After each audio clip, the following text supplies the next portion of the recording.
And even more so, the fact that you largely have been right, Dan. You're going to be wrong one of these days, but it wasn't this year. Why don't you think it will be next year as you continue to be so incredibly bullish on so many different names in technology? Dan Ives predicts a 25% growth in the tech sector in 2025, driven by the AI revolution.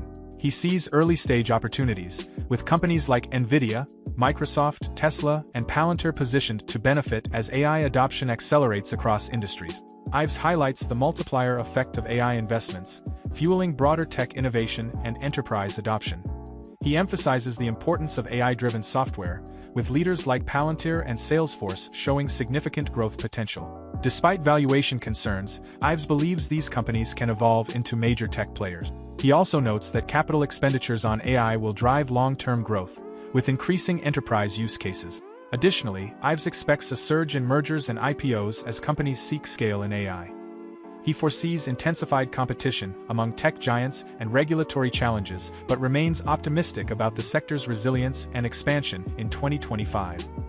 Nvidia unusual option activity today. We're going to talk about it again today, but yesterday they were buying the January 140 strike calls in there. They bought thousands of those, over 50,000, I believe was the number.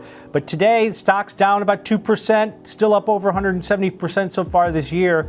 But I think somebody thinks that some gains are going to be capped. This was out in the January 10th weekly cycle, so just about 10 days till expiration on this one. Traders sold over 50,000 of a call vertical. They sold the 50,141 strike calls, and then they bought 50,000 the 149 strike calls. So a short $8 wide call vertical to the upside. They collected a credit on average of about $1.48 for this $8 wide call vertical. That takes a break even where they start to lose money up to 142.48 over the next week and a half. That's about 6% above the current share price. So somebody thinks that the stock's going to remain consolidating or even lower. This has been the underperformer in the Mag 7 so far in the month of December, but somebody taking a shot here, but they did stay risk defined. So even if the stock does go above 149, they know exactly what their potential loss is. You see that right there. They collected $1.48 on over 50,000 of those call verticals in Nvidia. So that's our take. What happens next year? Do we see this continuation with these mega tech stocks? We definitely do, but we have to look at this differently. So we're big on AI, but the question is, what are the AI derivatives? So what are the second order, third order derivatives of AI? And so the second order ones are looking at software companies that are taking advantage of AI, because most customers can't build it on their own. They're going to want to consume it. So companies like Salesforce, Adobe, ServiceNow, Nvidia, Palantir and Oracle are interesting because you're going to be looking at their services revenue much more than before. So, and the other piece that's going to be important is really a Mag 7 rotation. If you're afraid to get into all 7, well, then what you're going to do is move out of Nvidia, Meta, Microsoft, and Apple and go into Amazon, Tesla, and Google and play that for the rest of the year. Is that what you're advising? Yes, definitely, if you're thinking about that. But I'm in all 7 of the Mag 7, so that's a different game. But we're also looking at IPO markets, and that's going to be very interesting on the tech side. There are a lot of IPOs coming. You see it on the Databricks side. You see Discord, Klarna. You see Stripe, Chime on the fintech side. They're also going to be big there, so people are going to want to play that game as well going into 2025. The other thing to think about as well is the fact that M&As are going to be on the rise, and a lot of these AI companies are only going to be able to grow by acquiring more data sets, by acquiring more scale, and you're going to see the M&A game for possible acquisitions from the big players in AI. Okay, so that's an interesting play too. If you get into M&A, look, you got to question whether some of these big tech companies are actually going to be able to get bigger, because even though M&A is expected to rise, big tech may be facing some similar problems coming from a new Trump administration. Where would you focus when it comes to mergers and acquisitions? Where would you think there would be deals that could be done and maybe some room for some of these stocks to move up? Well, there's an interesting thing that's going on. You're either at $1 trillion of market cap or you don't get to play at scale. And there are a couple companies that are sitting just about 500 billion. You see the Oracles and the Broadcoms, and they used to grow through acquisition. Maybe they're going to be more acquisitive. And then you see another group of tech companies that are sitting at 250 billion. And those are the names like ServiceNow and IBM and Adobe and Salesforce. It would be interesting to see if a banker puts together a play to bring some of this consolidation in the 250 billion market to go compete with the $1 trillion market cap players.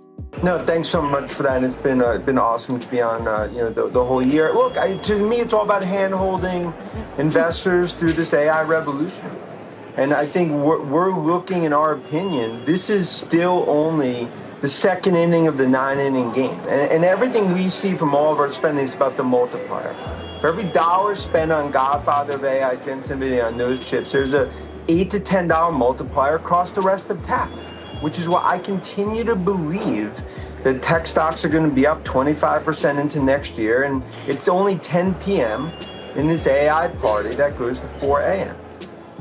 Right, and you've been saying that for some time. I think you may have moved us an hour later. I'm not sure along the way. It started off at 9 p.m. Now it's 10 p.m. Okay, it's 10 p.m.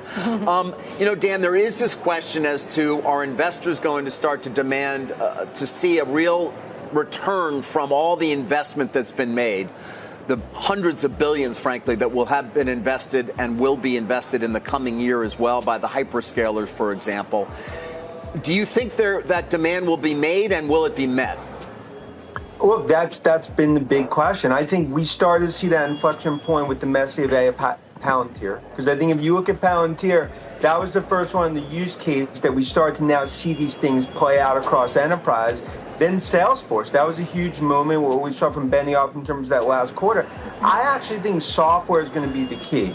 I think the use cases are expanding across the board. I mean, we have use cases and enterprises that we're talking to up 5x in terms of deploying AI and what I ultimately use cases even over the last 6 months.